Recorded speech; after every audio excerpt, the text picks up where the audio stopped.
Yes, sir. Welcome to the Vol Bros. My name is Evan. This is my brother. Don't push me. Don't push me, Nate. We are two Vol Bros who are actually bros in real life. And my goodness, it's been a huge weekend on Rocky Top. So much has been happening.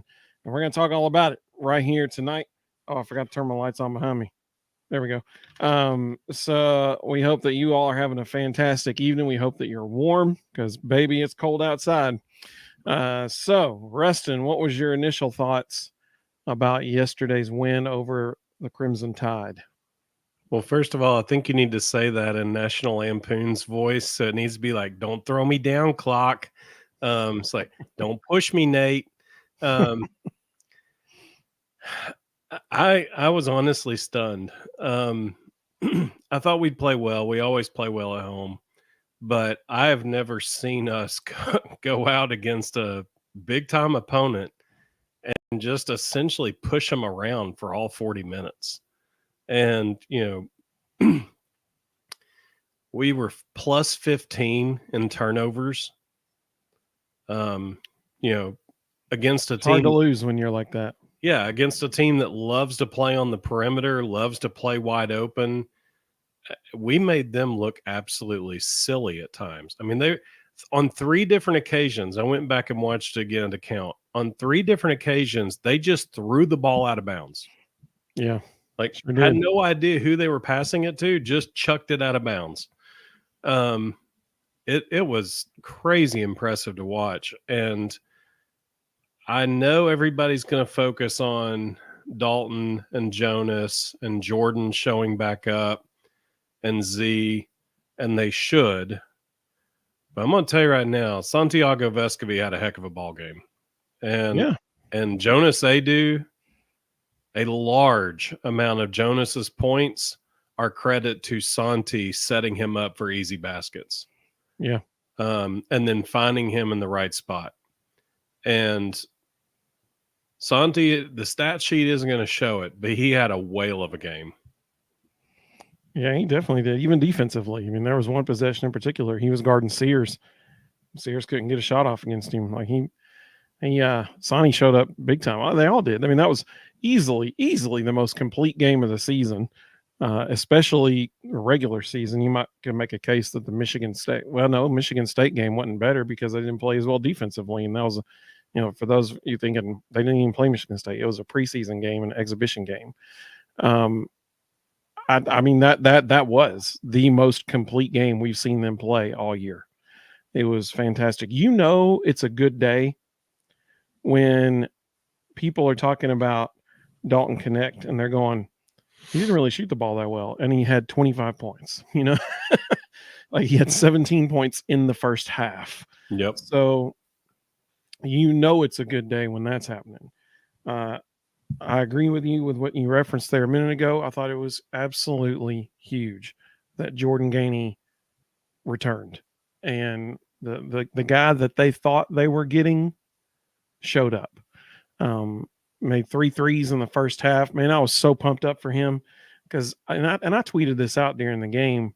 The last 2 months have been hardest on him more than anybody else mentally, because he knows what he can do. And I'm sure he's been incredibly frustrated because I'm sure he's seeing shots go through in practice and he gets out there in the game and they just weren't falling. And yesterday, finally, we got to see him connect on some threes. I mean, I was so excited for him. I was fist pumping in the air. I was pumped up, man, especially when that third one went down. So it was awesome. Listen, if he shows up like that every game off the bench, they're not going to lose. I mean, that's a whole different ball team when you can bring in a dude off the bench and have him score, double-digit points.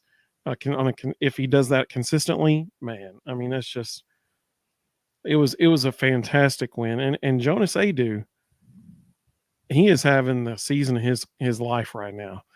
His touch around the rim is just incredible. Yeah, absolutely incredible. And to your point about Santi creating for him, I know it sounds weird, and people might think, why are you choosing that time? But I think the most important 3-minute stretch of the game was like in the first half, between just under 11 minutes left to play in the half and 8 minutes to play in the half. They brought Dalton out of the game and brought Santi back in the game. And during that time, Santi, that's when he was dribbling in the middle of the paint, making interior bounce passes to Adu for buckets right at the rim.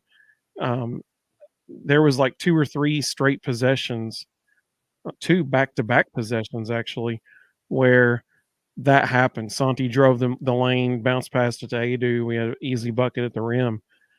The fact that they could, if you're Alabama, you see Dalton go to the bench, you're like, okay, this is our chance. We can make a little run here. We can score some buckets, and they don't have their primary scorer on the court. And Tennessee responds by coming down and consistently scoring possession after possession. That was huge. That sent a message that we don't have to have Dalton for this. We can score all over the court with a bunch of different guys. That was a huge pivotal moment in that game, and I think, it was a huge momentum swing to the Vols that we don't have to have our leading scorer right now. We're going to consistently score without him too. That's demoralizing if you're Alabama at that point. So, and then they, go down the other end of the court, and Alabama, like you said, is throwing the ball just out of bounds because the defensive pressure was so hard. So those are my main takeaways from the game. Let's see what some of the folks are saying in the comments here. Can I add one thing? I Yeah, just go sat ahead. here and it hit me, and I just sat here tallying it up. Santi and Jemai are basically sharing a spot right now. They're pretty much the same player as far as roles go. Those two guys yesterday combined for 18 points, 9 assists, 7 rebounds, 3 steals, and 11 deflections. You can get that kind of production out of your 3 spot, you can do a lot of things. Absolutely. Absolutely. So Zach, welcome, Zach. Good to have you, buddy. He said we beat Georgia, Florida, and Bama. Life is good right now. VFL. Cry, Tide, cry. Amen, brother. That's a good 3 games right there. Elijah said this team is a different level, kind of good. Top 5 defense and just outscored the number 1 offense in the country by 20. With their leading scorer having an off night, and he still dropped 25. Yeah. I want to see, before I say that, I'm putting all my eggs in the basket here with the Vols, I want to see him be consistent. We saw them consistent yesterday, and that was awesome. I want to see like 2 or 3 straight games here where there's no. Well, I guess we've seen 2. When they played Mississippi State, there was a scoring lull there for a little bit, but and when we played Georgia, there was it was Dalton. That's why we won. So I want to see more consistency out of everybody. If they listen, the team that played yesterday, no one in the country is going to beat that team. Nobody. Because if you have that much scoring and that incredible defense from everybody like that, nobody's beating that team. So let's hope that team consistently shows up. But that's been, the one flaw the past couple of years is lack of consistency. So let's hope that they keep showing up like that. Zach said, I missed the score by 2. I said, well, now that's you're right, Zach. And so on Thursday night, Zach said, we're going to win by 22. And I was like, man, I hope so, but I don't think it'll be that much. I think we'll win, but it'll be close. Well, no, Zach was right. He was almost spot on. Oreo Puppy Dog said, go Big Orange. I want to beat Kentucky bad. Absolutely. Kentucky has a new player now. That 7'2" guy, I can't pronounce his name. He's 7'3". Oh, 7'3". So I definitely can't pronounce his name. I can tell you that much right now. But dude hit 4 threes, I think, yesterday. So that's impressive. So that game just got a little bit tougher for sure. Eric said, what's up, Evan and Rustin? Good to have you, Eric. He said, it's good to be a Vol fan in Tennessee. Absolutely, man. Tennessee smoked Alabama yesterday. And today, Lance Hurd and the Polynesian guy both committed to our Vols. Go Big Orange. Yep, we're going to talk about that here in just a little bit, actually. 2 commits today, 1 probably coming tomorrow. So we're going to talk all about that here in just a moment. Elijah said, also very happy for gaining. Totally agree, man. He said he needed a game like this one badly. Amen, brother. You're exactly right. Elijah said, Adu, top 5 big man in the country. It is hard to deny that right now, actually. I mean, he is consistently near 20 points a game, it seems like. over the last, especially in SEC play. He has been fantastic offensively and defensively, but particularly on the offensive end. Like I said, the thing that's improved the most about him, my dad and I were talking about this during the game. The thing that was most improved about Jonas is his touch around the rim. I mean, it's incredible how much better he's gotten. Oreo Puppy Dog said Gainey finally played. Yep. Brent, welcome, Brent. Good to have you, buddy. He said, "Hi, fellas. Quiet 25 from Dalton." And isn't that awesome that we can say it was a quiet 25? Reverend Barnes praising Meshack. Gainey's back. Bammer having a week in basketball and football. That's very true. He said, "Good to be a Vol." Absolutely, buddy. Absolutely.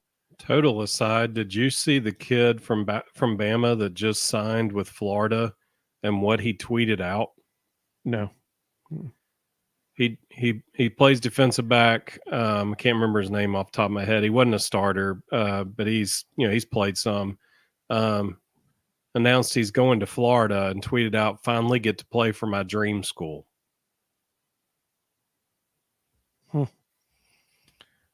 Dysfunction much? Let's see how long you last at Florida. You might be in the transfer portal pretty soon. Mm-hmm. Let's see. Papa J, welcome, Papa J. Good to have you, buddy. He said, "Yes, Adu is playing so well. Hope he keeps it up through March." Amen. Absolutely. He said Vescovy played much better, but he needs his touchback. He made a couple shots yesterday, so that was exciting to see. That was good to see for him. Brant said, "Would y'all agree it's Vols, Kentucky, and Auburn for the conference title?" 100%. And honestly, I think it's a coin toss. All three of those all three of those teams right now, I think you can make a case that those three teams in Connecticut right now are the four best teams in America. They are all playing lights out. And Memphis has lost back-to-back games now. Yep, and again tonight. Yep. Yeah, I mean, the thing about those three teams on the screen there, Vols, Kentucky, and Auburn, if one team has an off shooting night, they lose. I'm seeing like if those three teams were to play each other in a series of games, so the Vols are playing Auburn, or Vols play Kentucky, or Kentucky's playing Auburn. If one of those teams, when they're playing each other, has an off night shooting, they're going to lose, because the other teams will just be able to flat out outscore them. I mean, those are three very versatile teams there. So we'll see what happens. But totally agree. Those are easily the three that are. One of them is going to win the conference title. One of them may win the national championship. For sure. Kentucky is crazy athletic. Now that they have Ivasic in, I don't know who you guard him with. He's a problem. Because they won't really put him inside. He floats around the perimeter, so Jonas can't go out there and guard him. Auburn is maybe the deepest team in America. They go 10 deep without losing any talent at all. I was listening to Bruce Pearl the other day on an interview talking about he's not so sure which five is better, his starting five or his back five. He plays them equal minutes. They all play the same. He literally plays 10 guys equal minutes, and he's got three in his second five. He's got three seniors, one of which is a super senior. So they are, crazy deep veteran team. They play insanely hard. It's like watching Bruce's teams at Tennessee. They play defense with their hair on fire. It's gonna be tough. Us, Kentucky, and Auburn are all really strong programs. Evan, welcome, Evan. Good to have you, buddy. Evan is an Alabama fan, so he's joining us tonight. He said we couldn't guard Adu. Turnovers killed us. Tennessee elite on both sides of the ball. Well, I respect that, Evan. I totally agree with you. Jonas had a really good game down low. Like I said, his touch has improved so much. Turnovers were a big impact on that game, and credit Tennessee's defense for playing so well. I agree with you, man. I appreciate you joining us. Thank you. Elijah said, if Barnes is ever going to get to a Final Four, this has to be the year. This is probably the best team he will ever have at Tennessee. It's hard to argue with that. I mean, as far as like veteran leadership, scoring ability, I mean, defensively, I mean that they're a complete team. It's interesting. Michigan State is playing so well right now, and you think back and Tennessee beat them on their home court. Wisconsin, I noticed. Yeah. So Wisconsin in that bracket, Joe Lenardi's bracketology thing yesterday that they put on the screen during the game.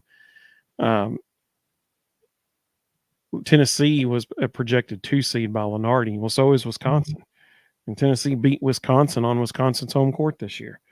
I mean, so they have some very, very impressive wins. Looking forward to seeing what they do. Brant said announcers have had a love fest over that new Croatian at Kentucky. Yep. Dude's a player, man. Like, he's good. Really good. They better enjoy nightmare. They better enjoy the next 3 months because he won't be there after that. Yeah, exactly. I mean, he'll be a top 3 pick, if not the number 1 pick. So, I mean, dude is very versatile. I mean, he hit 4 threes. He's 7'2" or 3 and hit 4 threes. So, I mean, that's nice to have. Let's see. Tony, welcome, Tony. Good to have you, buddy. He said, I love the Vols, but Kentucky or Auburn will probably win the SEC regular season. It hurts me to say that. I hate Kentucky. The one thing we do have going for us, we only play Auburn once, and it's in Knoxville. Not having to go to the barn is a big deal. Zach said nobody can touch Tennessee at all. Zach, you're the man, dude. You're the man. He said, I got a good play of the game and player. That's what I'm talking about. Zach's ready. He knows the drill. Elijah just said the same thing you did. He said, I'm so glad we only play Auburn once and it's at home. Zach said, yeah, Rustin, do you still believe Memphis would give Tennessee a good game? Yes. Memphis is crazy talented. They are wildly athletic. Just because they've hit a little slump right now doesn't mean that they're not still a really good team. And I can promise you, they're the last people you want to see if they get hot.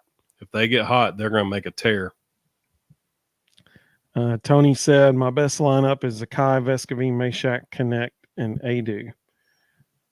I mean, that's pretty good 4 right there, 5 right there. How about the lineup they went with for a little while with Josiah and Dalton as post players and Freddie DeLeon, Jemai Meshack, and Zakai Ziegler at the guards? So I thought the same thing when the game was happening. I was like, that's an unusual lineup they got in right now. But it gave Bama problems. Like, they clearly weren't sure how to guard it because nobody'd ever seen it, so they hadn't scouted or prepared for it. And they clearly kind of struggle with, what are we supposed to do with this? Yeah. Zach said, that's not the answer, Russ. And the answer is no. Let's see. Ricky. So Ricky just combined a Penny Hardaway and a Nate Oates reference into one comment. He said, we stayed in the same hotel as Alabama this weekend. I made sure the kids watched out for Nate Oates coming at us with balled up fists. Shoving your kids around. That's what'll happen there. Oh, I like that. Ricky was at the game. Ricky was up in Knoxville with his family for a tournament. So while they were up there, he went to the game. Tell us about that atmosphere, Ricky. Tell us how awesome it was. I do think it's a little hypocritical of the SEC that Tony Vitello gets a 3-game suspension for bumping an umpire, but Nate Oates can put his hands on an opposing player and gets nothing. Yeah. And I mean, he barely, shoved him at all. He barely even pushed him, but you can't touch him. Can't touch him. Yeah. That's cardinal rule number 1. Absolutely. Elijah said Lenardi has Tennessee as the first 2 seed. This is the year we get that 1 seed. I mean, I hope so. It all just depends on how they do.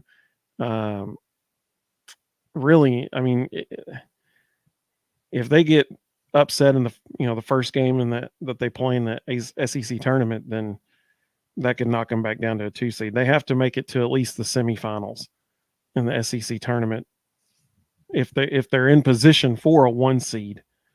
because you know Purdue's going to be a 1 seed. You know Kansas is going to be a 1 seed. Probably UConn. So I mean, if they're going to be a 1 seed, then they have to make a run in the SEC tournament. The championship game doesn't matter, as we've seen multiple times, because it's on the same day as the selection show. They've already made their mind up by then. What matters is the semifinals. So that's what matters in the SEC tournament. Let's see. Sam, welcome, Sam. Good to have you, buddy. He said Kentucky and Auburn look really good. It's going to be tough. Yeah, no doubt. Evan said, who has Auburn played? Do we think they could be overhyped? No, they're really good. They are now 16-2. The 2 games they lost, they probably shouldn't have, and they've won all 16 wins by double figures. And they beat Ole Miss yesterday like a redheaded stepchild. It was, was it Ole Miss or Georgia? Georgia. Just wailed on them the whole game. Yeah, that was what was concerning to me when I saw that, because Tennessee just barely snuck past Georgia, and Auburn just beat the snot out of them. Yes, they are very good. Let's see. Brant said, you think Tobey could guard that dude from Kentucky? No. I'm sure he'll have his chance, but whether or not he's successful is yet to be determined. Too slow. Ivasic is the typical European phenom. He's lanky, he's long, but he's weirdly athletic for his size. He runs really well. Tobey would struggle. I think they're probably going to have to put Dalton on him. I think that's about the only option they're going to have. He's long enough. He can get his hand up and at least contest shots. He's fast enough to stay in front of him. Outside of him, I don't think we have anybody else. Ricky said the atmosphere actually wasn't that great yesterday because it was never close. I get it. I understand. Let's see. Sam said we have to have several players shooting the ball well to beat Kentucky or Auburn. Totally agree. We have to play like we did yesterday. They have to all show up and be hitting shots. Absolutely. It was Ole Miss yesterday. They beat Ole Miss 82-59. So who did Georgia play? Because I saw Georgia got their tails hanging to them. Maybe that was Kentucky. Yeah. That was Kentucky. They got waxed by Kentucky too. Let's see. Zach said, mark it down. We win by 30 versus Memphis if we play them. I love it. That's what I'm talking about. Elijah said, I'm not sold on Kansas. I could see them dropping to a 3 seed. I agree. Zach said, we cut down the nets in the SEC tournament. Very possibly. Absolutely. Kansas has been wildly inconsistent. I agree. I'm not sold on them either. Well, we should have beat Kansas. We just had that long stretch where we couldn't hit a shot. If we hit any shots in that amount of time, we would have won the game. Let's see. Nate still should have got a tech on that push. Kind of shocked with the refs when the huddle and the no call. Yeah, totally agree. Yep. Like you just can't touch a player. Like it's the opposing team's player. No doubt about it. Yeah, Elijah was. Yeah, they were telling me who was playing who. Let's see. Eric said, I believe Tennessee will be able to get Auburn and Knoxville, but I think Tennessee will struggle against Kentucky, especially with that new big guy Kentucky has. 7'3", hitting 4 threes is elite. Yeah, 100%. Totally agree. That dude's a player, man. Tennessee will have to have everybody show up. And, listen, if there was a team that's going to put defensive pressure on another team, it's Tennessee. So, with Tennessee's defense, no matter where they're playing, defense travels. And you can keep yourself in a game, no doubt, with defense.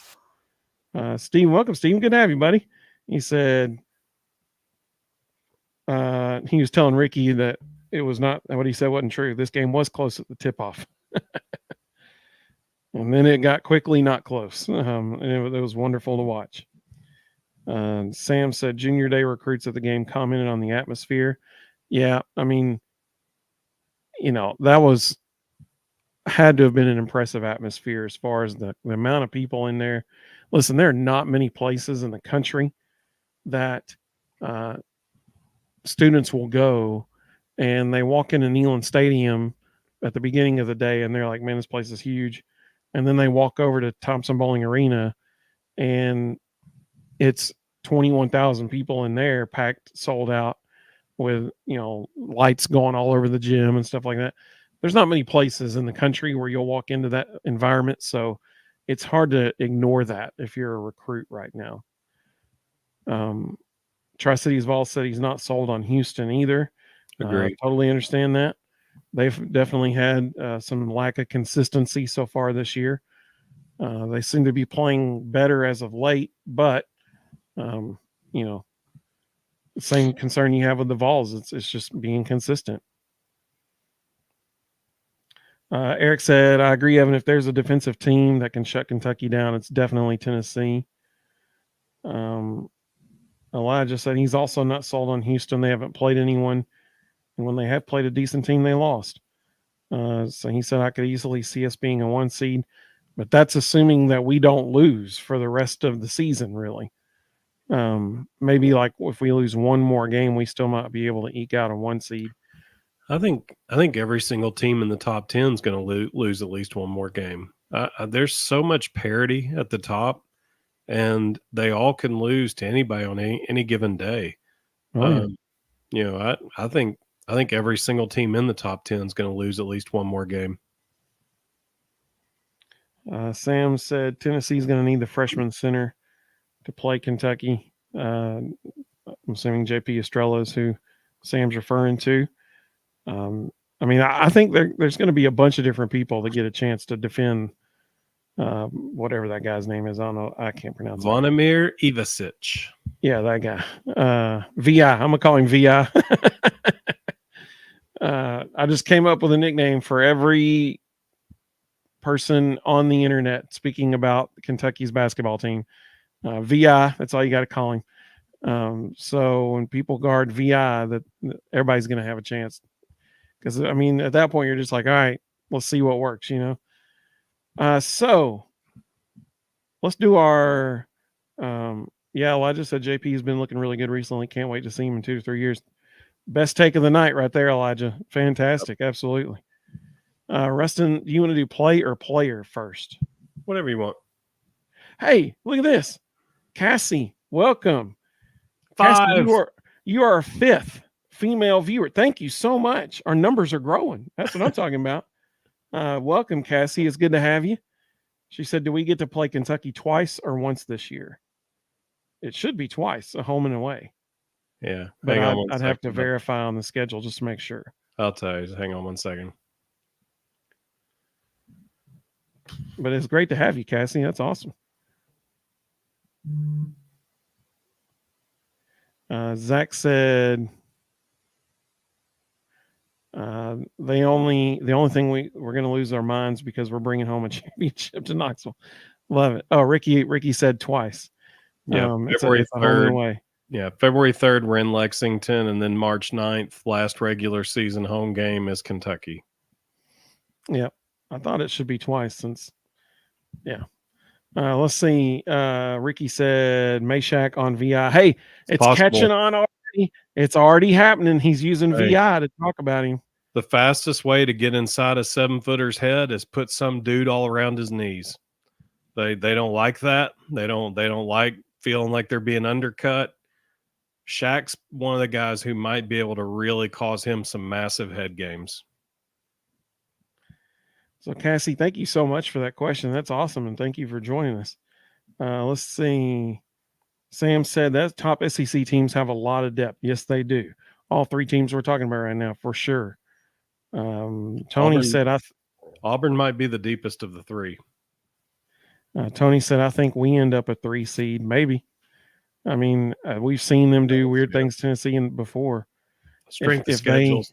Unless we just have a rough month, I just don't see that. Right. Our strength of schedule is so high.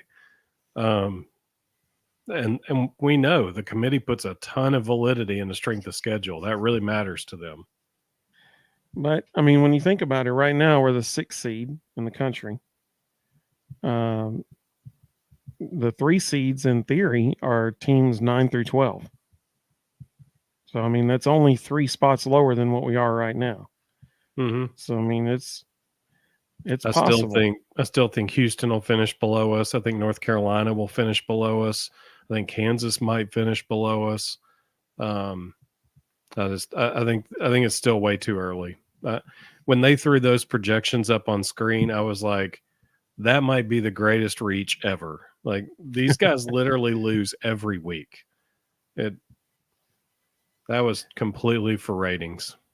So Papa J said, "So if we beat Auburn, do we throw barbecue bottles on the court?" Yes. That's pretty good. We need you to do some research and find out Bruce's favorite barbecue place. Yeah. Elijah said 1 SEC team, maybe 2, will be in the Final Four. Book it. Very possible. Yeah, Depending on how totally the agree. brackets fall, I think that's highly probable, actually. Tri-Cities Vol said we'll move up to at least 5th in the next AP poll, which comes out tomorrow. Yep. Those AP polls always come out on Mondays. Let's see here. All right, so you want to do play or player of the game first? Either one. Doesn't matter. Let's do play. Okay. What was your play of the game? Mine was completely inconsequential, but I That's like felt mine like, last time. yeah, but I felt like it summarized the entire day perfectly. With 2 minutes left in the game, Tennessee switching every screen, and somehow Jonas Adu ends up one-on-one against Mark Sears.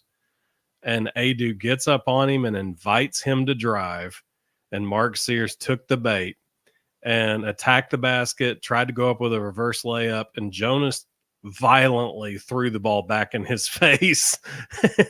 and honestly, I think the refs missed it. I think it actually ricocheted off of Sears out of bounds. They gave the ball back to Alabama, but it really looked like he tomahawked that thing right off Sears' body out of bounds.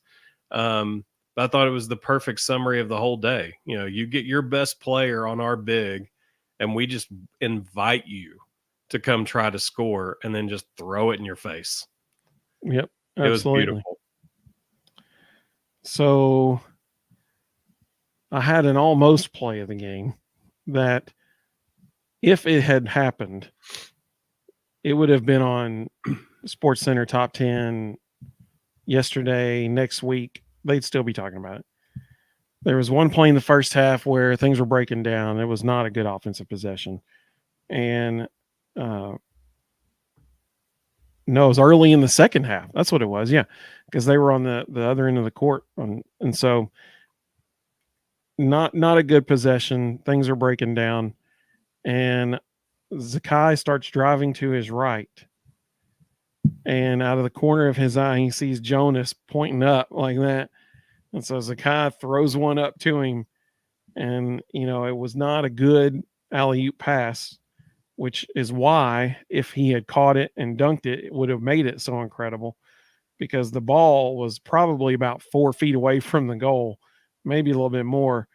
And to Jonas's credit, he almost got it. And it went right off his fingertips. But if he had reached way back, I mean, we're talking like, you remember in 92, that Grant Hill alley-oop where he had to, it was a terrible pass against UNLV in the Final Four. He had to reach way back and catch it and then brought it down and slammed it. And it's still like on all the, March Madness highlights and everything, just because of the crazy athletic play that it was for Grant Hill. If Josiah had caught that alley-oop, man, that would have brought the house. Ricky, the place would have collapsed on you. So I'm glad that he didn't actually, because we would have lost Ricky that day. I mean, that would have been absolutely incredible because he would have had to have reached way back, caught that thing and brought it back and slammed it. So that's my almost play of the game. I wish it had happened. So then I have to narrow it down to there were 2 plays that were just really, really good. Both of them were Dalton's breakaway dunks. I love it when he slams a one-hawk tomahawk. I love that. But man, that first one, I got to give that first one as my play of the game. It's actually the photo that's on the thumbnail for this video on YouTube. That breakaway dunk he had in the first half, he slammed it down with authority. and that's why it's on the cover. Whoever got the shot that for Vol hoops, whatever photographer got that shot of him dunking it, that's on the thumbnail for this, and I put credit to it on the thumbnail. Whoever took that, kudos to that person because that was an incredible shot. It was it brought me to my feet. That was awesome, absolutely awesome. Let's see some of the. Ricky said it definitely did. I had perfect view of it. So Ricky agreed with you. He said the ball went off of Sears. Yeah. Is that what you're referring to? I'm sure that's what he's referring to. Yeah, he posted it as soon as I said it. Yeah. Papa J said Sears had a tough game, but dude never gave up. That's true. He was hitting shots at the end of the game for sure. Let's see. Zach said my play is the steal by DeLeon, dunk by Connect. That went from a bad play to a great play. Totally agree. Because, Freddie left his feet when he made the pass. You don't leave your feet like that unless you're 100,000% confident where what you're doing with the ball. But he left his feet and he adjusted in midair and made the pass to Dalton. And kudos to Freddie. It was a great pass. Like it hit him in stride. So I agree. Elijah had the same play, connect, fast break, dunk. Absolutely. Evan said, I question how healthy Sears was during the game, but I don't know that it would have mattered. There's no doubt he was not 100%. And I think we could all agree on that. Let's see.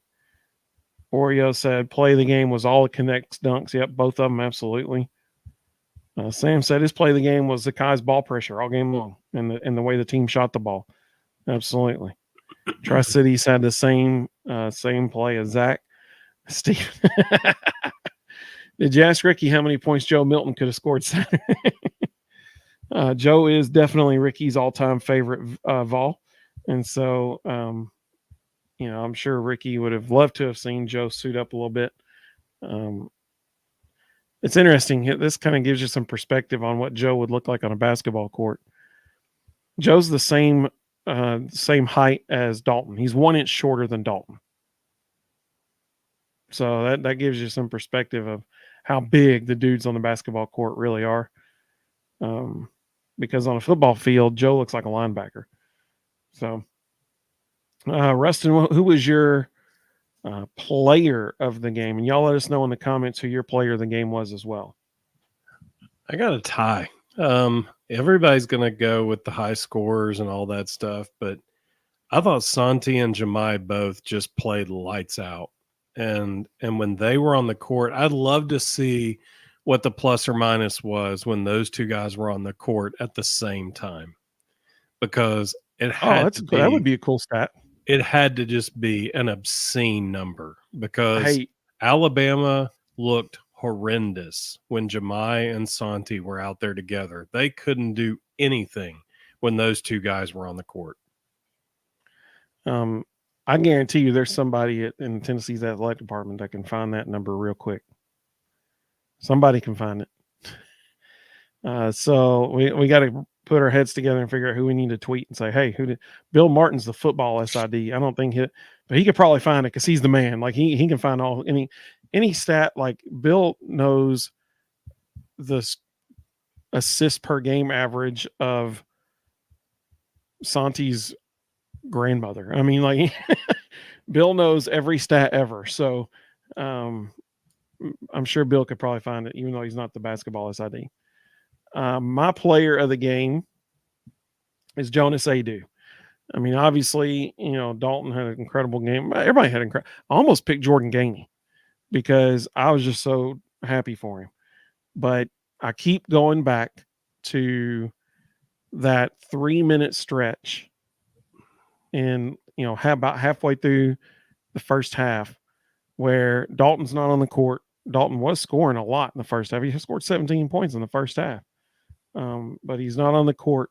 And yet we were consistently every possession getting baskets because Jonas Adu was putting it through the hoop every time down the court.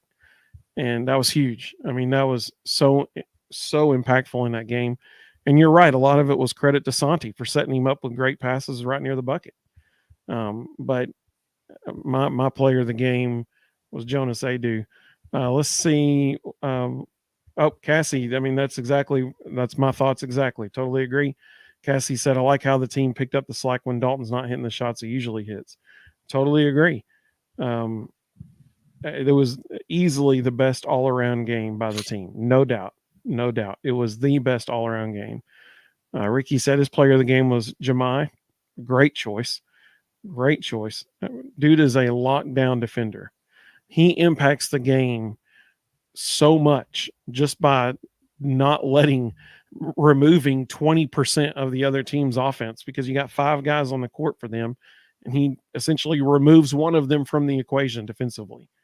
And so, I mean, he's a tremendous asset to the team. Tri-Cities Vol said Shaq and his defense on Sears all day. Totally agree. Elijah said Gainey was mine. Him hitting shots gave other players open opportunities. Great point. And I'm glad somebody picked Jordan Gainey because he deserves it. Man, I was so thrilled for him to get that monkey off his back. You know, I mean, I'm sure he had been feeling the pressure of it, and I'm just thrilled for him. Elijah said, crazy how complete of a game we had when our 4 players in the game are all different and not one was the leading scorer. That's a great point.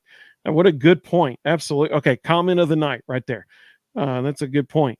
All these people are chiming in with who their players of the game are. Rustin and I both had who the player of the game, and not a single one of them was our leading scorer. That's a great point. Very good point. Zach said Jordan Gainey was his, or he said it surprised him. He said, I don't mean Jarrett Garantano. That's true. There's a new JG in town. Evan said it should be Rylan Griffin. I think he threw the ball away 10 times. There was that one time he drove the middle of the lane. He was shook. There was one time he drove the middle of the lane and he tried to jump stop, and man, he just couldn't. His foot slid probably a foot, in the middle of the paint, and got him a traveling call. That was in the first half when that happened. Or no, that was in the second half as well. But yeah, I mean, he struggled, no doubt. Well, awesome day of basketball yesterday. It continued today. The Lady Vols won today. They beat Vanderbilt 73-64, I think was the final score. Yep. Okay. Elijah said Griffin wasn't ready for the big boy ball in Knoxville. Another, important thing that happened today with the Lady Vols, this was Kelly Harper's 100th win as the head coach of the Lady Vols. So that's really exciting. Luckily, Vanderbilt doesn't watch the Vol Bros, because Vandy decided to take some of their athletes and turn them into non-athletes and try to play bully ball with us, which is just crazy to me. Like, I can't fathom how you can watch this Tennessee team play and not go, we're about to turn this into a track meet. We played at times 3, at all times 2 bigs, at some times of the game 3, almost the entire game. We played slow down, rock fight, pound you inside basketball, and Vandy just kept letting us do it. Rakia Jackson got re-injured and didn't play the final 10 minutes of the game. And even when she came out, Vandy didn't start trying to press and push the ball up the floor. They just kept playing walk-up, slow-down basketball with us, and it was like, okay, if you want to lose, that's fine. And, we just slowly, methodically pulled away from them in the last 3 minutes, playing slam ball. It's mind-blowing to me that people can't watch us and go, just turn it into a track meet. They can't run. Zach said last time people said we would struggle with Knet off his game. I guess we know that we can score now. And I think that's a good point too. The basketball team had to be walking away from that game going, that's a really huge confidence builder for them, because Dalton didn't hit as many shots as he normally does. Still had 25 points, but he didn't hit as many shots, and they still scored 91 points. I mean, that's a good day.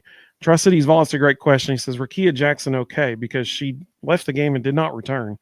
I haven't heard anything or any update on her or anything. They haven't announced any kind of an update. During the game, they said she re-aggravated whatever she injured previously. So, who knows? That could be a day-to-day thing. The nice thing is they got the same schedule as the men's team. They got a week off. So even if she just tweaks something, she's got time to recover. Sam said, love seeing Coach Rick Barnes play so many new players. JP's developing great. Gainey had a wonderful game. Zakai pressured him into several turnovers, and Jonas is a beast. Yeah, I mean, I agree. That depth that they're developing is going to be very, very important in March. And it was very important yesterday because, when in the first half, when we got in a little bit of foul trouble there in the first half, late in the first half, Jonas had to sit out, several minutes in the first half. And despite him not being on the court, we kept playing very well.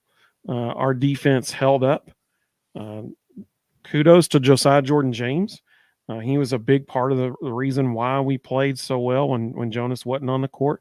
Because there was a while there where, like Rustin was saying earlier, Tobey and Jonas, neither one of them were on the court.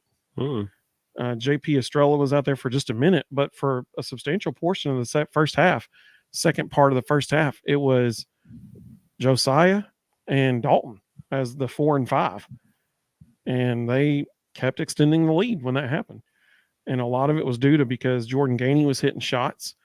Zakai hit a couple big shots. Santi hit a couple big shots. And because there was so much scoring threats on the floor, we were okay. That was huge for that team to see all that. Let's see. Zach said that the Lions and Hendon Hooker won. They might get a Super Bowl ring. Yep. There's a lot of VFLs on the Lions. Yep. So that's exciting to see them play. Cam Sutton plays essentially every down on defense. Let's see. Elijah's talking about the ladies' team. He's like, may not be a good game against South Carolina. I think that's the way everybody feels about South Carolina. And what he said is exactly what's going to happen. It's going to be a bloodletting. Cassie said, not a Lions fan, but happy for the VFLs on the Lions. Absolutely. Totally agree. That's why I'm rooting for them. It's also hard to root against Juwan, so that'll be tough next week. Let's see. Moondross Beatty. Hey, welcome, Moondross Beatty. Good to have you. Thanks for joining us. She said, Kelly said it was an asthma flare up in the press conference afterwards. Okay, that's good to know. Hopefully that's not something that's going to keep her out. I'm sure she'll be back next week then. It's weird that it would keep her out for the final 10 minutes of the game. Yeah, you'd think an inhaler or something. Right. That's bizarre. Let's see. Tri-Cities Vol said, I thought it was a great compliment when Nate Oates said Dalton would have scored more if the game was close. I think that's a fair point. I think we would have seen them running what we saw at the end of the Carolina game where it was just like, all right, Dalton, bring the ball up and go score, Let's see. Rusty, good to have you, Rusty. He said a lot of NFL Vols heading to title games next week. Absolutely. Very excited for them. Absolutely. No one's more excited than the NFL. They get another week of Tay-Tay in the booth. They those ratings are going through the roof. They're all about it. I was getting old watching that game. That was getting old. If Travis Kelce caught a pass, that's it. If he just caught a pass, immediately they showed her reaction. Which once or twice I get it. I understand totally. But every single time he catches the ball, come on. But now it's not just her. Now we've got her and drunk, shirtless Jason Kelce flying around. That's true. Let's see. Elijah said also, shout out to DK for his defense getting better and better by the week. Very true. Very true. Moondrop Speedy said, in regards to Rakia, so she didn't aggravate the previous injury. I don't think Kelly knew exactly what had happened in the interview right after the game, or maybe she did re-injure her foot but Kelly did not allude to that at all in the presser. That's good info. Thank you. I have no idea if she re-injured it. That's what they were saying on television in the moment. They could have been dead wrong. They're just guessing why she's in the locker room. Yep. So hopefully she's okay though, because man, they got to have her. They absolutely have to have her. Well, a couple last things here that are very important. We'll end our show with this. Everybody loves to talk about recruiting, right? And I mean that wholeheartedly because it's incredible. The videos we put out, if we put out a video about recruiting, it has literally thousands of more views. Everybody loves talking about recruiting. Well, if you like talking about recruiting, then today was your day on Rocky Top because it is now, well, I'll say it's official when classes start, but because maybe that's my batter Vol syndrome flaring up in me, but Lance Hurd, not only is he listed in the Tennessee student directory, he also announced today online that he is coming to Tennessee. That is tremendous. I think the fact that, and Rustin spotted this before I think really anybody did, when John Campbell tweeted out his video of him practicing. If you go back and look at the timestamps on all the tweets talking about, the stance that John Campbell was in, which was a right tackle stance, in the video, I think Rustin actually from our Vol Bros account tweeted it out for anybody. So kudos to him for catching that. So I think, the fact that John Campbell is already practicing right tackle stance and, get offs and movements and stuff. I think we know who the starting left tackle Tennessee is going to be next year. It's 5-star Lance Hurd. So, I mean, that's a huge deal because now when you think about the offensive line, you do have to at least breathe a sigh of relief because you now know that left tackle. Well, let's start at right tackle because there's one spot that's still up in the air. But at right tackle, you got John Campbell. Right guard, you got Javonte Spraggins. So you got 6-year senior, Cooper Mays at center, 6-year senior, and then Lance Hurd at left tackle. And you got to be excited about that because dude has 3 years eligibility left. So I mean, like that's a huge deal. The only spot that is yet to be decided really is left guard. And I mean, you got to figure Dane Davis is probably the front runner right now for that. But who knows? I mean, who knows what'll happen? I think we're probably waiting until a couple more coaching hires are official. And yeah, I'd say you're right. Yeah. And then we'll go find us a left guard. Yeah, I think you're exactly right. Because here's the thing. Love Dane Davis. But if Dane Davis were a backup instead of a starter, that would be more comforting because as we've seen, you have to have depth at offensive line. You have to. It's not an option. You have to. And they really need more depth right there right now. So getting Lance Hurd today was huge news. On the other side of the line of scrimmage, they also got a commitment from Stanford interior defensive lineman Jackson Moy, and I'm hoping I'm saying his name correct. Yeah, you are. I don't think this is going to be a situation where he's going to be, immediately as impactful as Omar Norman Lott was this year, but I do think he's going to provide very quality depth there. Because I mean, I think the first two guys on the field this season at the two defensive tackle spots are going to be Omari Thomas and Bryson Easton. I think they'll be the first two guys on the field. What do you think about those two pickups today, Rustin? I love Jackson Moy. I think he gives great depth, not just for this upcoming year, but for a couple of years. He's played big time football against big time players. He's faced Washington, he's faced Oregon. He won the job at Stanford. At the beginning of the year, he wasn't starting, and he played in every game. And then won the starting job with 6 games left in the season and started the final 6 games. So, I love that about him. He's played in big time football. Nothing's going to surprise him. I mean, honestly, he's got the opportunity. I think it was a really wise decision by him because the three guys that are in front of him are all going to be gone after this year. So he gets the ability to play, restricted snaps, keep him fresh, keep him uninjured, and then next year he gets to be the man. And so, I think that's put him with David Hobbs, Tyree West.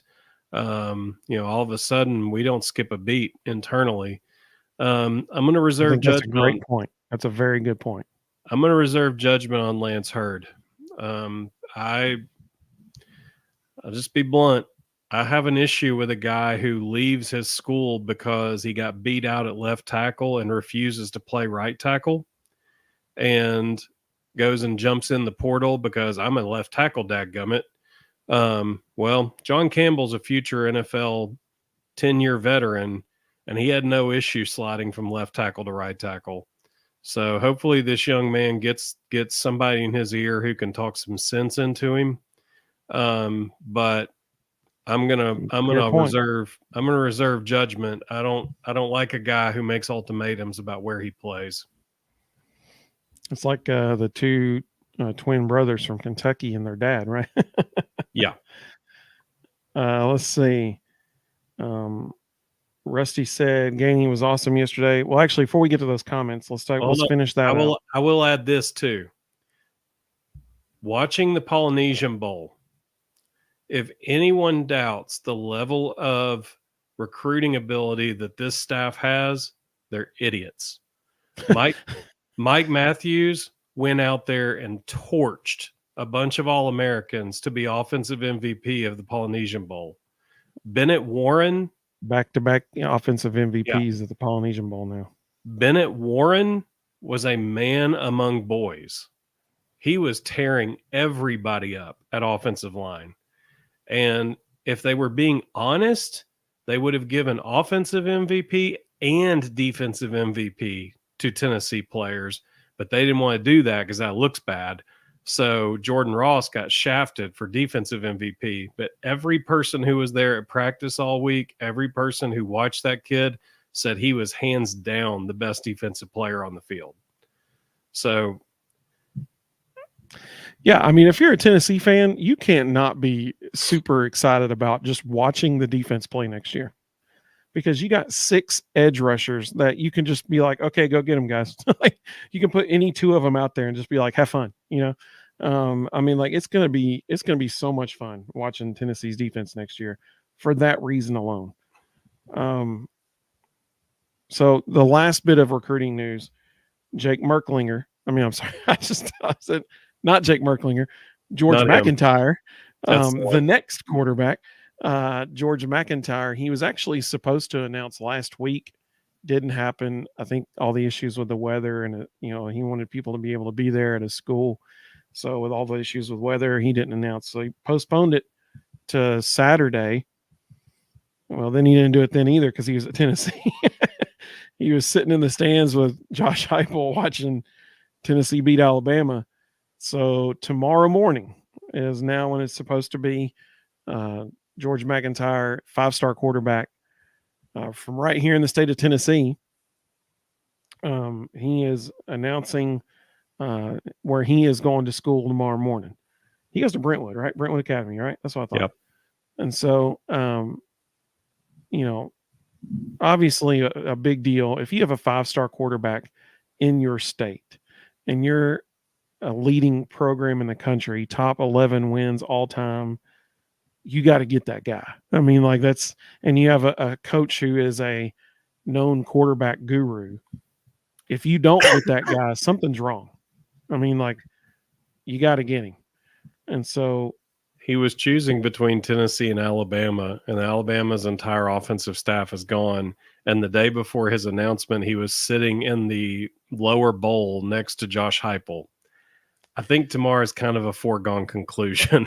It does look beneficial to the Vols. It does seem to be leaning towards the orange team in that one. So, I mean, here's the thing. If they get him, that's 5-star Nico Iamaleava. I got it. And then that's 4-star George McIntyre and 5-star I just flipped it. 4-star Jake Merklinger and 5-star George McIntyre in consecutive years. I mean, come on. That is next level elite recruiting. That's like what Lincoln Riley was doing at Oklahoma while he was there at the quarterback position. I mean, like that's just you can't top that. That's really really good stuff. And that sets Tennessee up for success for years and years to come. So another big day tomorrow. Let's just hope that Rustin has said this repeatedly on this show. The goal is to get a 2-year gap. As far as like you bring one in, he redshirts, he has an extra year, and then you're telling the guys, listen, you now have 2 years where it's going to be your show. We saw with Hendon Hooker, it only takes 2 years, and you're going to get drafted. So I mean, we saw that with Mac Jones at Alabama. It only takes 2. It really only takes 1, but 2 years, and you've proven you're an elite player. So Nico has 2 years. He's going to be the starter. Then he's gone. Jake will have 2 years. He'll be the starter. Then he's gone. George McIntyre, 2 years, be the starter, and he's gone. So that's 6 years of success, offensive success that Tennessee will have stockpiled. And that's it's possible. And it's possible the guy that comes after George McIntyre is Madden Iamaleava. They really like Nico's younger brother. So just an absolutely huge weekend recruiting wise for Tennessee. I mean, just huge weekend. So Evan just said Alabama has their guy already. Evan, who would that be? So it's I'm sure he's talking about DeBoer's offensive coordinator who's coming. No, he was talking about quarterbacks. Oh, quarterbacks. Oh, okay. So if you're referring to the freshman that transferred with Washington, that Julian. Still doesn't. No. There's a freshman from Washington that redshirted this year that transferred with DeBoer and Grubb. That still doesn't help you in the next class. And the next class is Julian Sayin, who as of this afternoon is enrolled at Ohio State. So you don't have a quarterback in the 24 class. Yeah. Let's see here. Rusty said Gainey was awesome yesterday, made up for Sonny being on a bench for 2 fouls. I totally agree, man. We got in foul trouble late in the first half, and other guys stepped up, and we kept scoring even though our main scorers were on the bench, and that's a good point. Elijah said this next 2 to 3 weeks could be the best recruiting span in Heupel's time coaching here. I mean, I hope so. That'd be awesome. Absolutely awesome. It all depends on what happens with Michigan, in my opinion. Does Harbaugh finally take the bait and go to the NFL? In which case, you got 30-day window where the national champs are all in the portal jumping ship. That could be very interesting, particularly for offensive line. Like Rustin said, we got to have a left guard. Well, I guarantee you there's a few fellas on the Michigan offensive line that they would be like, yeah, you can come play left guard. And who knows? Some of them may have a prior relationship with Brian Jean-Marie. That's very true. HT14, welcome, buddy. He said, did you go to the Dalton Connect event at D1? Really wanted to go, but I felt sick this morning. So HT14 is correct. Dalton Connect was in Chattanooga this afternoon from 12 to 2, I think it was, at D1 Sports here in Chattanooga. It was an autograph signing session, and he was going to play knockout with all of the kids who showed up. We unfortunately were not there, but I hope it was an awesome time for the guys who showed up. Our mom, who was in media here in Chattanooga for 40 years, she told us, she's like, y'all need to go over there. And we probably could have, and if he had a media session, we probably could have, gotten passes for it, but I don't know. We'll see. Maybe this upcoming year we can get some media passes for games in Knoxville. We'll see what happens. I think that we have an in with the baseball team now via Josh Mancuso, because Tony Vitello loves Josh Mancuso. He thinks he is hilarious. That video that they released last week, that's not the only one they're doing. They have invited Josh to come back and continue to do games and stuff, or not games, but videos and stuff of the baseball team. So I don't know. Maybe we can get in a media session there with Tony V. We'll see what happens. Sam said, Coach Rick Barnes talked about how teams are going to play Dalton differently from this point forward. We're going to need other players to score the ball to loosen up the defense. No doubt. No doubt. I mean, think about it. We've now shown in at least three, I can think of three off the top of my head, games within the last month and a half where at certain points in the game, it's like, okay, Dalton, it's your turn. And Zakai lets Dalton bring the ball up the court. They set a high ball screen and say, go score. I mean, they know that's what we're doing in tough moments. That's how we're going to play. So they know. Rusty said we need to develop a new center next year.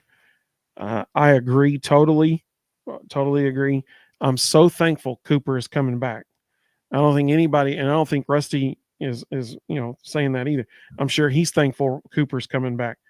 But we also know Cooper's not going to be back the year after that. And so Rusty makes a great point. And he's a center. They get rolled up on. He's one play away.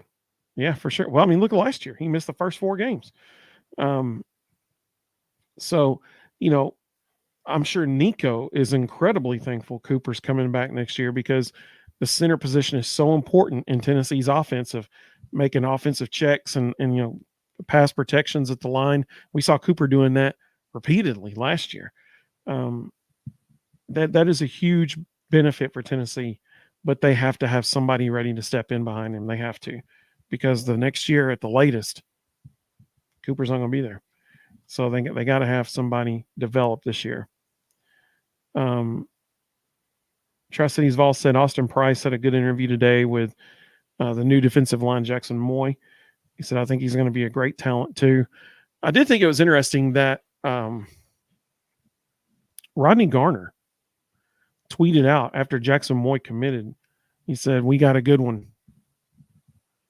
That was weird. I don't think Rodney typically tweets out stuff and he normally like, yeah, go Big Orange. And he'll normally tweet out something like, we'll need you there loud this weekend, Vol Nation. I don't think I've ever seen him tweet that out about a player. So that was interesting. If he does, it's usually like boom or something like that. Like he's not very complimentary when he talks about him. So it is weird that he would throw out a compliment. Rusty said Alabama's only recent incoming portal guys are Washington transferred, 30 guys out the door. Yep. They got another guy tonight. I can't remember where from, but they got another guy tonight while we were on the air. I know Kalen DeBoer's record. I know that he has a good coaching staff. There's a part of me, though, that wonders, is this another Brian Harsin scenario? Like, yeah, that's fair. Regionality matters.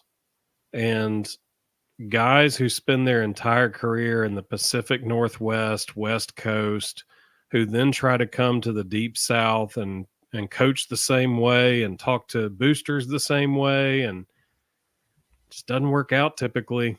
It'll be interesting to see what happens. I thought it was really smart by DeBoer to bring Nick Sheridan with him. Nick used to be the quarterback's coach at Tennessee. He's been around the Southeast. He can help. I thought his defensive staff hires, for the most part, were logical. Convincing Kane Womack to leave South Alabama to be his defensive coordinator was an absolute coup. Kane is a fantastic coach. He was fast tracking to be a Power 5 head coach. So I guess he felt like DC at Bama was a faster way to get there than head coach at South Alabama.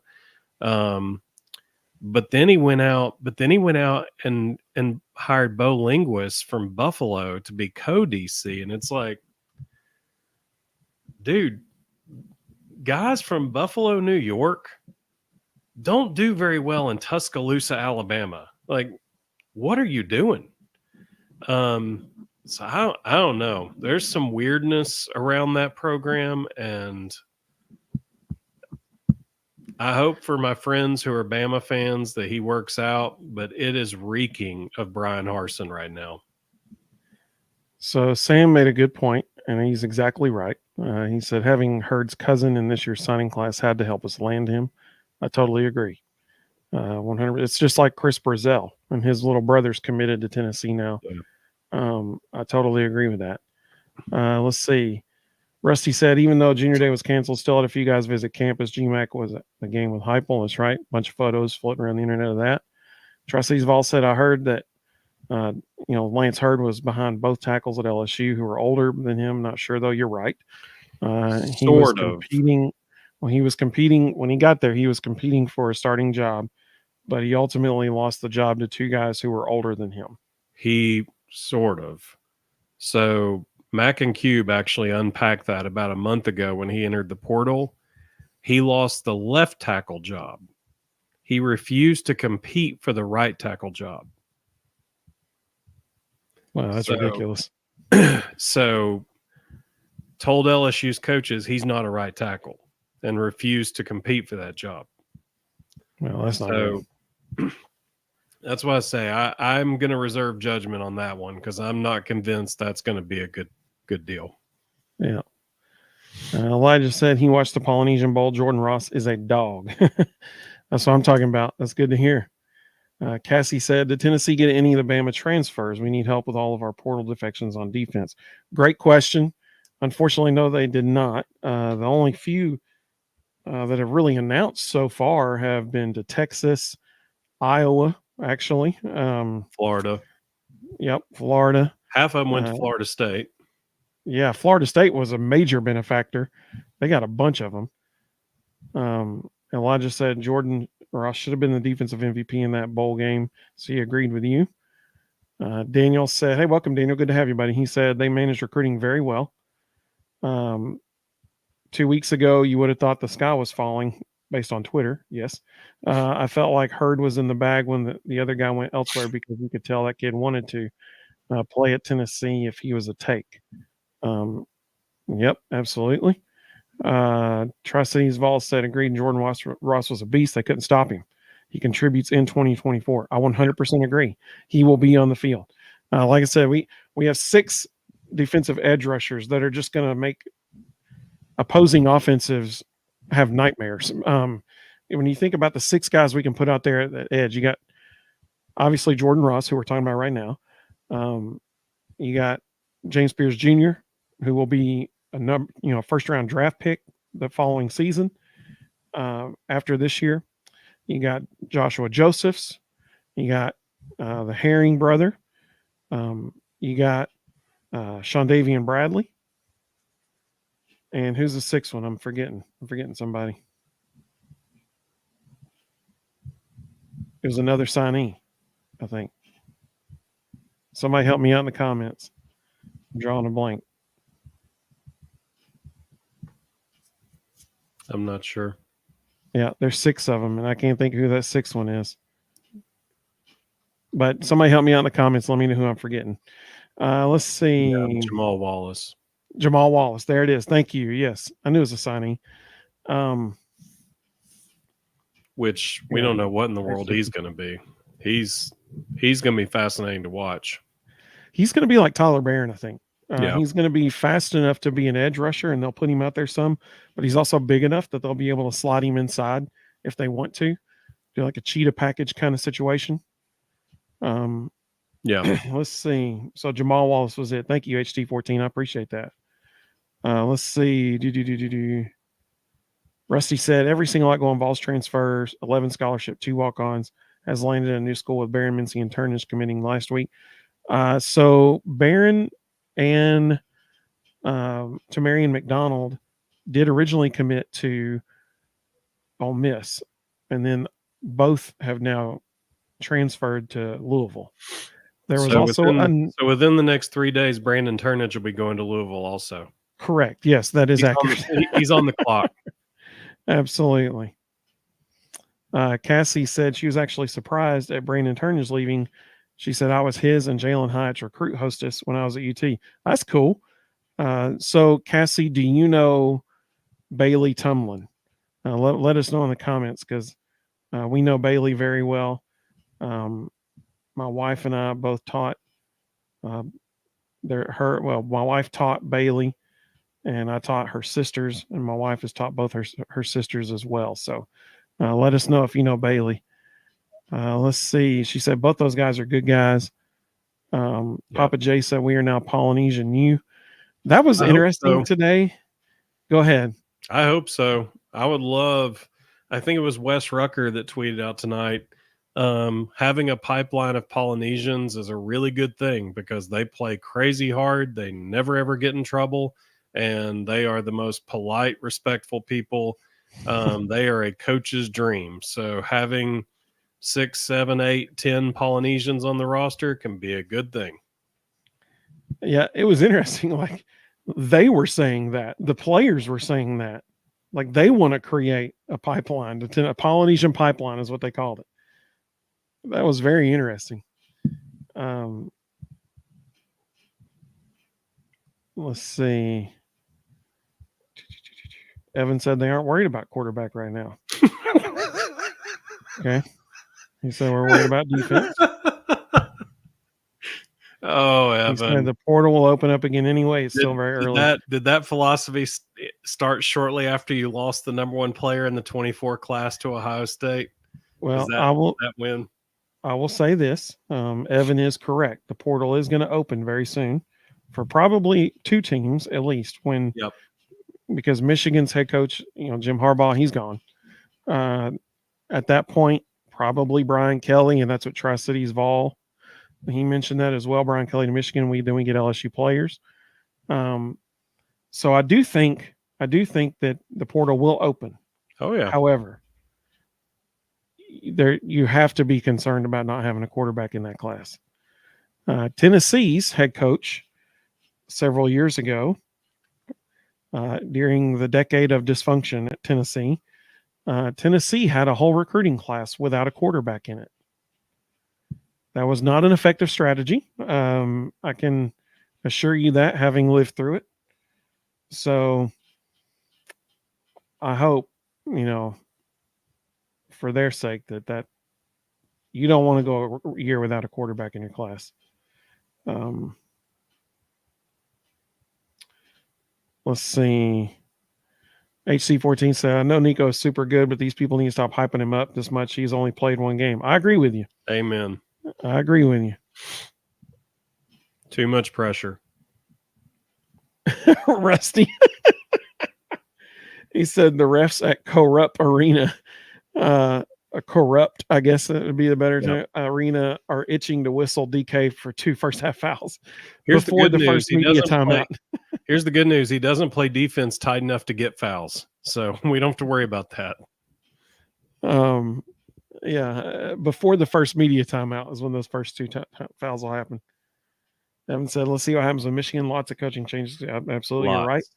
The carousel is just starting. I love that Papa J is using the new terms because I don't even – is that even the official term now? I don't even know. That's what we've been calling it. Every time you ask me, I say Zeet. All right, well, there you go. I'm still saying tweets. I'm stuck in my ways, I guess. But he said, if Rodney Zeets out something, then take it to the bank. Absolutely. If I say it enough, Elon's eventually going to have to pay me for it. Like I want numerous documented records of saying Zeet. Evan said, Harsin problems have crossed his mind too. He said, if we go 9-3, I'm happy. Man, that's times have changed in Bama, haven't they, Evan? I appreciate your perspective on that. I think you've got a good perspective on it. Unfortunately, I think there's a lot of your fellow Bama fans who will not share that sentiment. Yeah, but I do agree with your perspective. They were calling for Saban to get fired when he was 10-2. Like, rationality does not go hand in hand.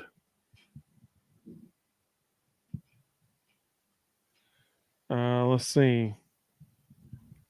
Rusty is talking about the guy who announced tonight from Washington who is coming to Alabama. So Jeremy Bernard's a good get.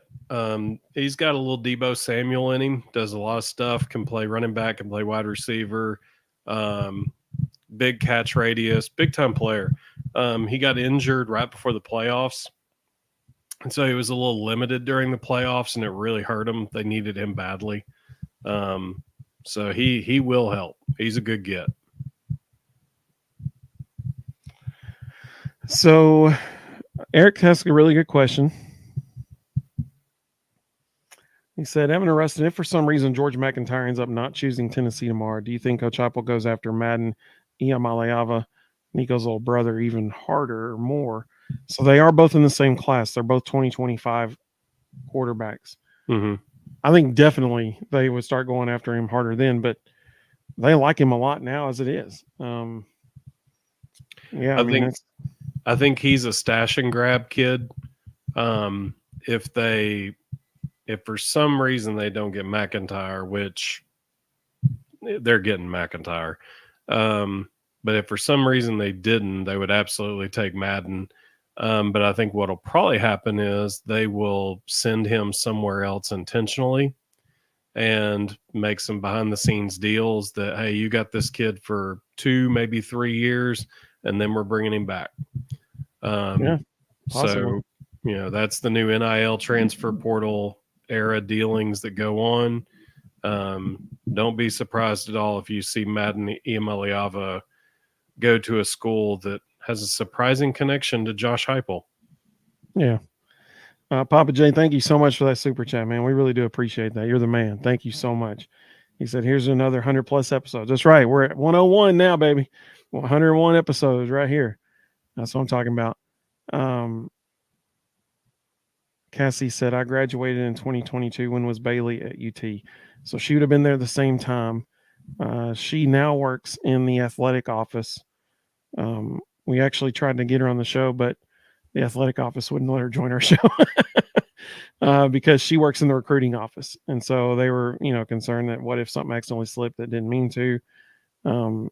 But she works in the recruiting office right now. She worked as a hostess probably in 2021, 2020. Cassie just commented further down. She figured out who she was. Yep, she's recruiting analyst at UT. Yep, that's exactly right. Yep, that's exactly right. Cassie, I think it would be fascinating to have you on our show to hear. I'm sure you have many stories about players coming in and stuff, so that would be fascinating as well. Let's see. We left off with Daniel said Madden. Sam. Okay.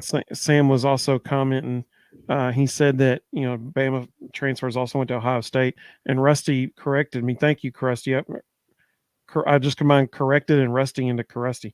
Thank you, Rusty, for correcting me.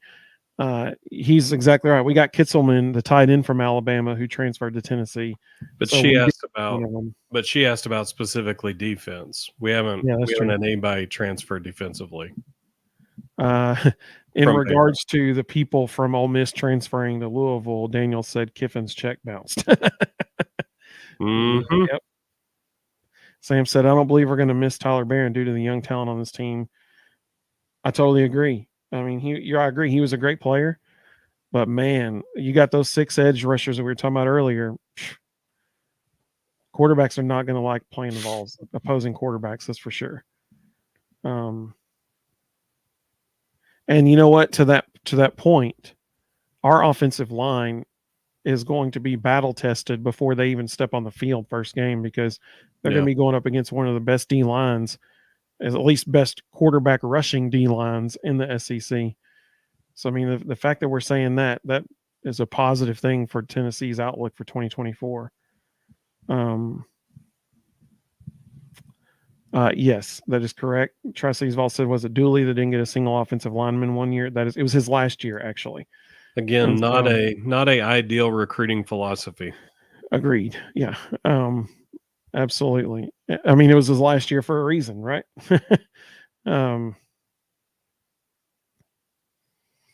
Sam said, I'm not sure anyone knows who's going to be a part of their team with a transfer portal opening again after spring. Spot on, Sam. You are exactly correct.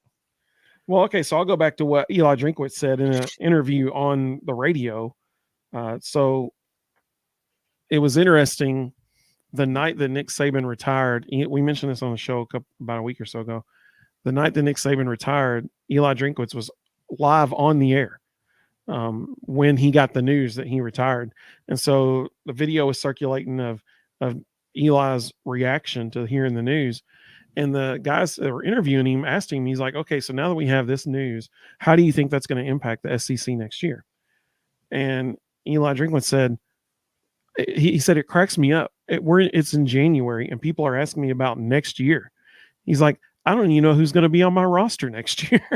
So the fact that he was admitting publicly, like, I don't even know who's going to be on my roster. I mean, that just shows you, man. With the amount of coaching carousel that's still going to happen, and then add on top of that a whole nother portal timeline, there's going to be a lot of really good players for the next several months in the portal. Oh, for sure. Absolutely. I mean, and I said this earlier, and I hope it doesn't happen, but it very well might. The guys who transferred to Tennessee this offseason, which I think we're probably up to like 6 or 7 at least now, transfers who have come in this, I think 6 is the number that have, no, 7. Jackson was the 7th, I think. The guys, those 7 guys, several of them were wearing Tennessee jerseys on the sidelines at the Citrus Bowl. It is, I mean, I hate to say this, but it is totally possible that there would be one of those guys who never steps foot on Neyland Stadium's field, Sheila Watkins Field, Neyland Stadium, because they have a free pass this next year. They know that if they enroll at a school before August, dude, they could enroll in 3 different schools between now and August, and they get a free pass for next year. It's open season. You can transfer as many times as you want between now and August, and you still get to play this upcoming season. So wherever that school is that you're at in August. So, I mean, I hope all these guys stay. I really do. But it is very possible that they get into spring practice, things don't go the way they thought they were going to go, and they end up in that window opening after spring practice, and they're like, all right, I'm out.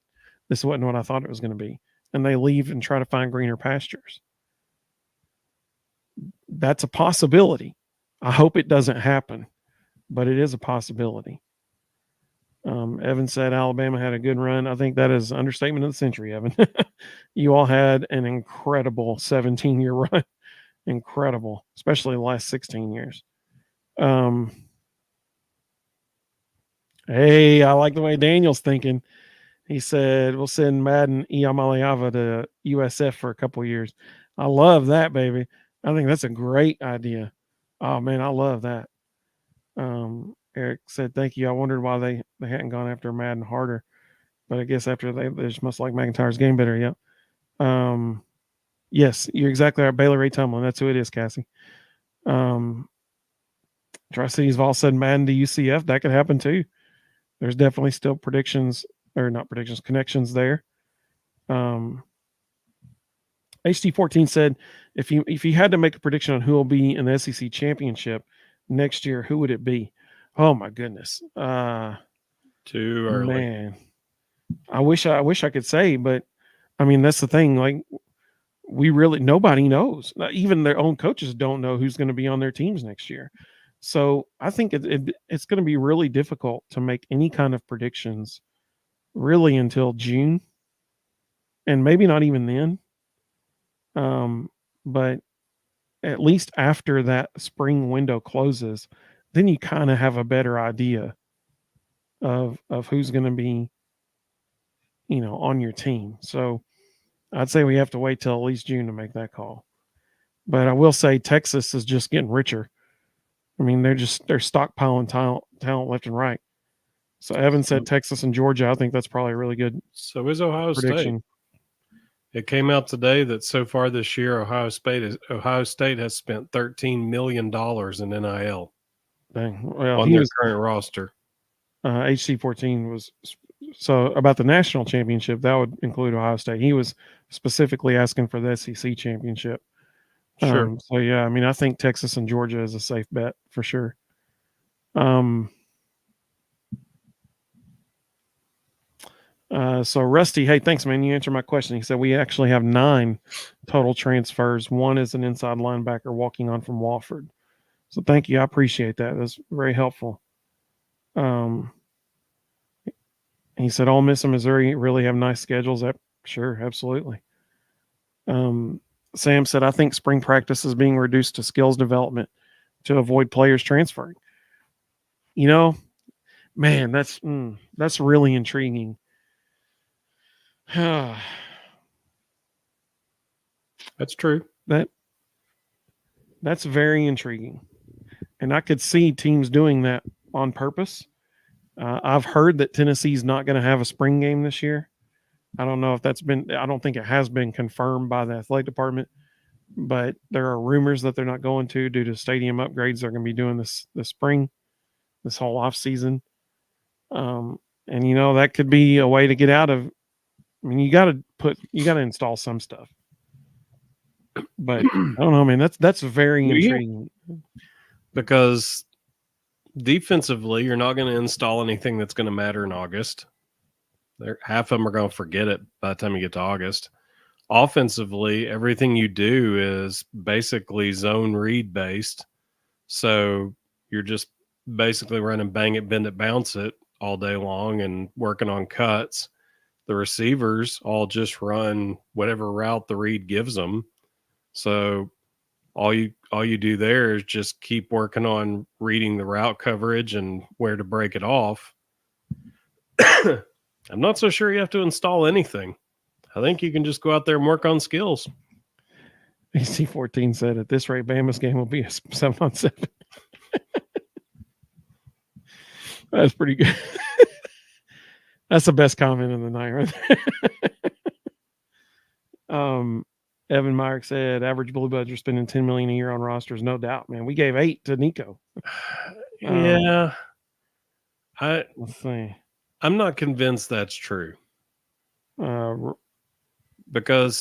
go ahead. That's part of the reason why Ole Miss has guys transferring in and then immediately transferring out, because they're being told one thing and then getting there and finding out it's not true. A&M apparently had the same issue. A lot of the guys who are leaving A&M are telling all about their NIL deals that never materialized. So I think a lot of those numbers are talk and not actual dollars. Yep. Evan said, well, Ole Miss isn't a true Blue Bud. And I agree with that. I understand that. Let's see. Rusty made a good point too. He's like, not only if you eliminate the team portion elements of spring practice and make it more primarily skill development and stuff, you also reduce injuries to your starters. That's a good point. That's a very good point. Tri-Cities Vol asked, do y'all think people that allow players to transfer multiple times really understand the impact on their team? I think we're about to find out next year. I think people will find out then, because that's when this next year is going to be crazy. Because there is a 1-year waiver for everybody. You can transfer how many times you want. And there's a multi-time waiver transfer this season. The big question is going to be, after this season, is there going to be, there's going to be so many lawyers getting involved. But I guarantee there's going to be coaches all over the country saying, please get rid of that rule. Make it just 1 year and done. And then there's going to be all these lawyers getting involved with big time donors. Like I'm talking like big time donors who want, essentially free agency every year for their football teams. They're going to be getting involved trying to get that rule to stick. And if that's the case, man, every single year, the transfer portal is just going to be bonkers. So that's a really good question. I don't think anybody knows the impact until after this next season. And that'll be really the first taste of having a true free for all, which is what it is currently with the one-time waiver. I mean, we'll really find out after this. Daniel has asked a really good question. Unfortunately, I don't know the answer to it, but I'm curious as well.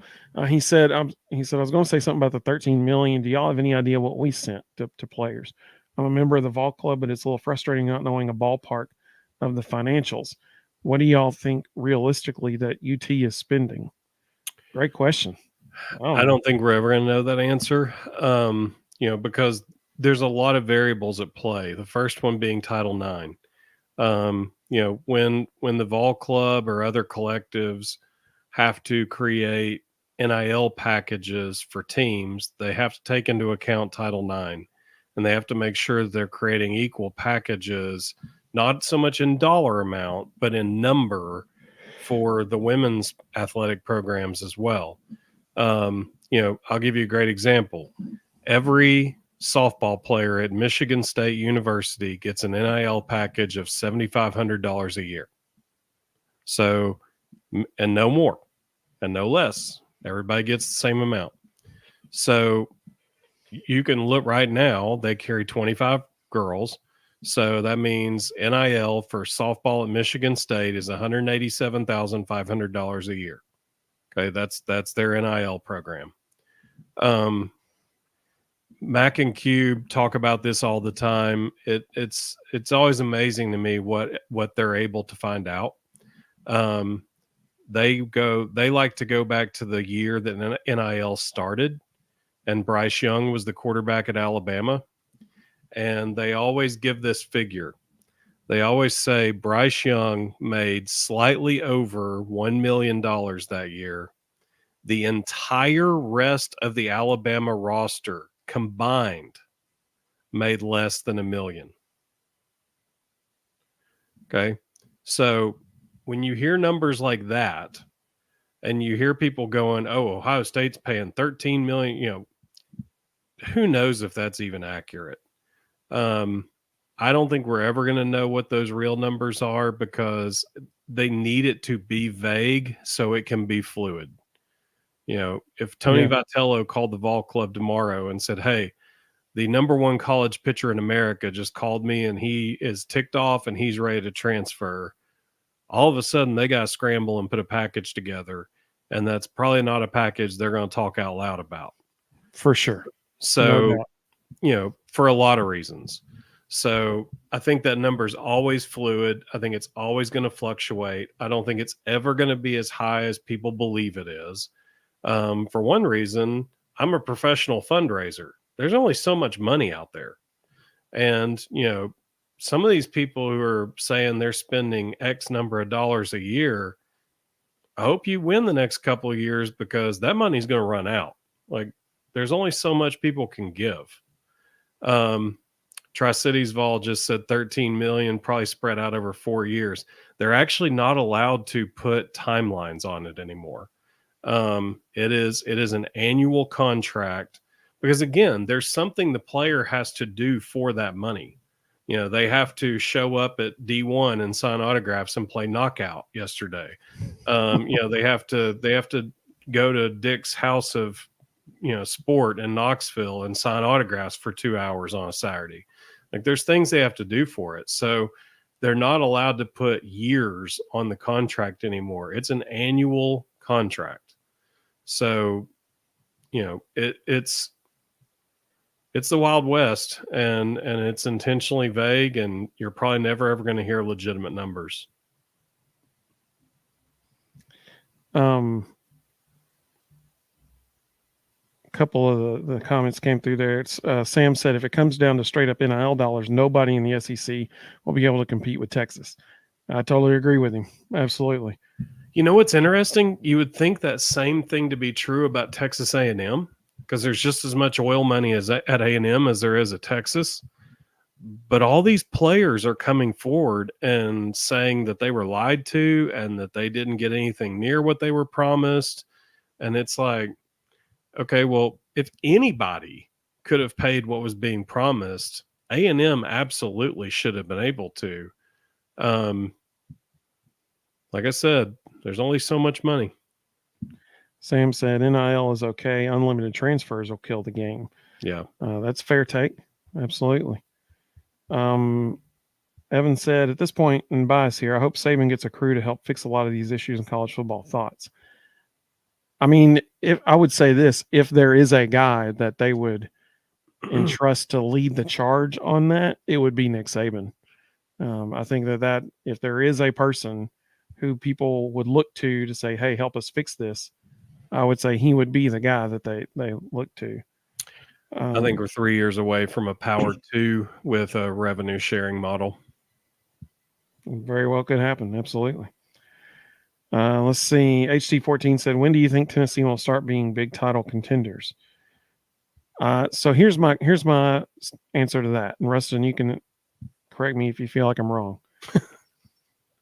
You got 10 teams comfortably, really 9, but we know for a fact that the top 12 teams will not be in the college football playoff next year. We know that because they're reserving one spot for the highest ranked group of 5 or however many groups or group of 6 or whatever it is next year.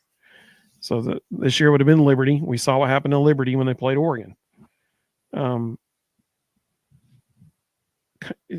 At the most, you're looking at the top 11 teams, but even then, you're not guaranteed that, because if there's an upset in a one of the Power 4 conference national, or not, excuse me, not national, conference championship games, then that's an automatic bid to the playoff.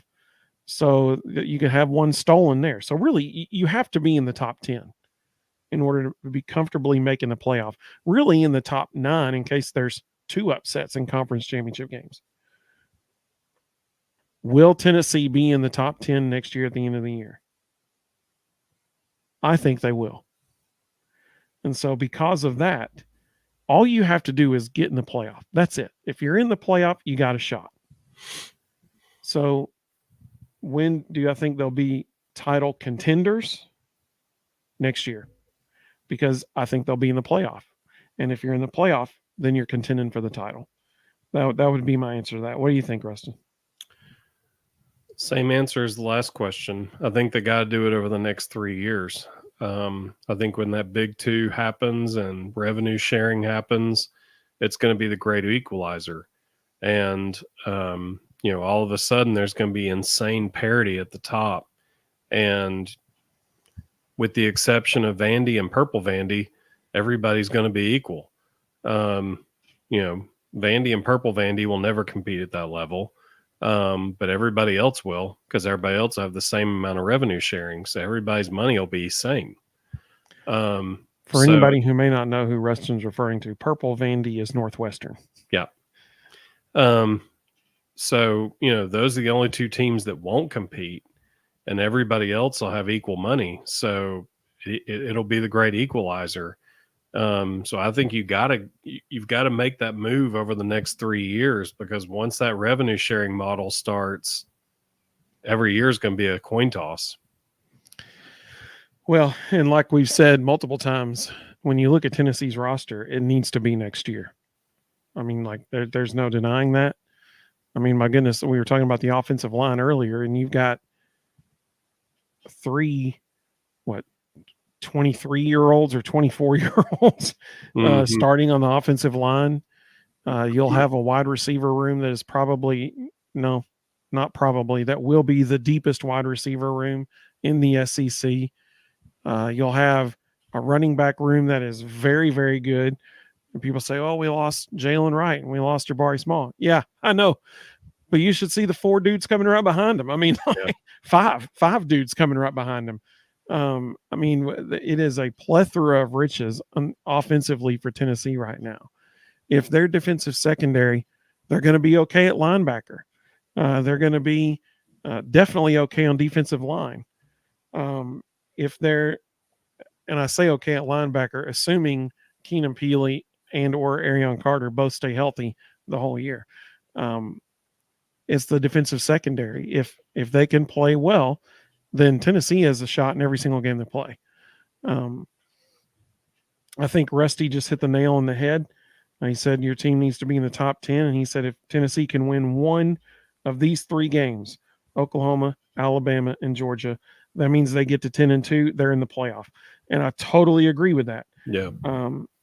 I totally agree with that. I, I think Tennessee goes 10-2 next year. I think there is a chance they could get to 11-1 if Alabama, because Alabama has to come to Neyland. So depending on how that's going for them, maybe Tennessee, makes a run right there. And I don't like the fact that we have to go to Georgia. That's not good. But so I think 11-1 is a distinct possibility. Definitely 10-2. If they go 10-2, then they're in the playoff. That's just the reality of the situation. Let's see here. HT14 said, I want Tennessee to play Ole Miss so bad so we can get revenge. I mean, our Tri-Cities Vols said our defensive line makes our secondary look better next year. I think I agree. I like how physical we went out and got the guys. The guys we're going and signing at DB are all rough dudes. Like they're guys who like to get up, play bump and run coverage, punch you in the mouth, come hit you. I like that we've made a concerted effort to go find physicality. So I'm going to be unlike any other Tennessee fan ever, and I'm going to totally overreact based solely on one play in one game. Fourth quarter, Citrus Bowl, John Slaughter comes up from the safety spot. I mean, like a bullet, man, like a rocket, just fly like on the screen. It's like, here's the play happening. And all of a sudden, dude comes flying in to make a hit out of nowhere. And he sold me in that one play. I'm like, put that guy on the field. Let's see him go hit some folks. You get him and T-Lander back, as a linebacker back there, they're not afraid of contact. So I was pumped when I saw that. Let's see. Daniel said, glad to see the article about Brew this week. Seems to be doing great with his recovery. Hope he balls out this season and the injury doesn't haunt him this season. Yeah, I totally agree. 100%. Wish nothing but the best for him, for his future, if for nothing else. I mean, hope he becomes a second or third round draft. I don't think Bruce will ever be a first round draft pick, but I think he could definitely be a second or third round draft pick. So I hope he becomes that this year. Rusty said, if Ole Miss can beat Georgia, they're going to Atlanta. Yeah, probably so. They have a very favorable schedule. Well, this has been a lot of fun, man. It's already 10:47. I didn't even realize it. Time flies when you're having fun, man. So we really do appreciate everybody joining us tonight. This Thursday we'll be live again, probably previewing the game on Saturday. And I've got a little idea for Thursday. We haven't done it yet. Last year we did a show where we ranked our top 5 plays from the previous season, so in January we did last January we did the previous, you get what I'm saying. So we need to do our top 5 plays of this year's 2023 football season. But so Jalen Hyde didn't score 5 touchdowns this year. I'm not sure what I would do. I don't know what you're going to do. So since there's not a basketball game between now and then, I think Thursday will probably be a good night to do that. Okay. And then next Sunday, Reed Carringer will be joining us for his monthly appearance with us. So we're super excited about that. So a lot of good, fun things coming up. Sam said, I like our linebackers having another year to physically build up and learn the system. Totally agree. 100%. Let's see. Daniel said, hey guys, one last thing. Are y'all scheduling the lives? For some reason, I'm not getting notifications anymore. Maybe just me though. Yeah, I don't know, buddy. Typically I schedule them like today. I scheduled it at about like 1:30 in the afternoon. So I mean, not nine times out of 10, I do. It maybe every once in a while I might forget, and like an hour before I'm like, oh, I got to go schedule. But it's always Thursday, Sunday. Yeah, Thursday, Sunday, 9:00 Eastern every week. Thursday, Sunday. That's the times. So we appreciate you joining us, man. We really do. Tri-Cities Vols said, great show, guys. As always, good night. Hey, we appreciate that so much. We enjoy this. We love having you guys on with us. We had a good crowd with us tonight. That was awesome. So we appreciate all of you so much. Hope everybody has a great week ahead of you. Hopefully everybody, hopefully it warms up a little bit and the ground thaws out and we can see the ground again out from under all the snow and ice. So hope everybody have a great evening, and we will talk to you all in just a few days. Go Vols, baby.